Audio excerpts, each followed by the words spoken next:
1857 புரட்சியின் தோல்விக்கான காரணங்கள். ஃபர்ஸ்ட் ஒன், ஒற்றுமை இல்லை. புரட்சியாளர்களிடம் ஒற்றுமை இல்லை. நானா சாஹிப் மற்றும் தாந்தியா தோப் மராத்தியர் புகழை நிலைநிறுத்த முயன்றனர். ராணி லக்ஷ்மிபாய் தான் இழந்த பகுதியை மீட்க போராடியிருக்காங்க. இந்திய தலைவர்கள்லாம் தன்னோட சுயநலத்திற்காக மறைமுகமாக போராடியிருக்காங்க.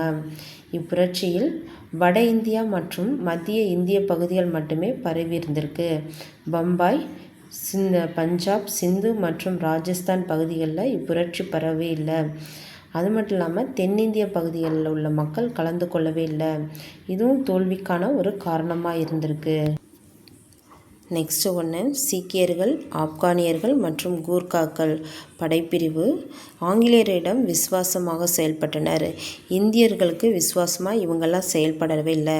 நெக்ஸ்ட் ஒன்று, நவீன கருவிகள் மற்றும் தொழில்நுட்பங்கள் இந்திய புரட்சியாளர்களிடம் அதிகமாக இல்லை. ஆங்கிலேயரின் போர் கருவிகளுக்கு ஈடு கொடுக்கும் வகையில் இந்திய புரட்சியாளர்களின் ஆயுத்தமும் அவங்கள்ட்ட இல்லாமல் இருந்திருக்கு. ஸோ தோல்விக்கான காரணமும் இதுவும் ஒன்றா இருந்திருக்கு. நெக்ஸ்ட் ஒன்று, தந்தி தொடர்பு, தபால் சேவை ஆங்கிலேயர்களுக்கு வேகமாக உதவின. லாஸ்ட் ஒன்று, இந்தியர்களுக்கு இடையே நல்ல தலைமை இல்லை. அவர்களிடம் ஒருங்கிணைந்த திட்டங்களும் இல்லை.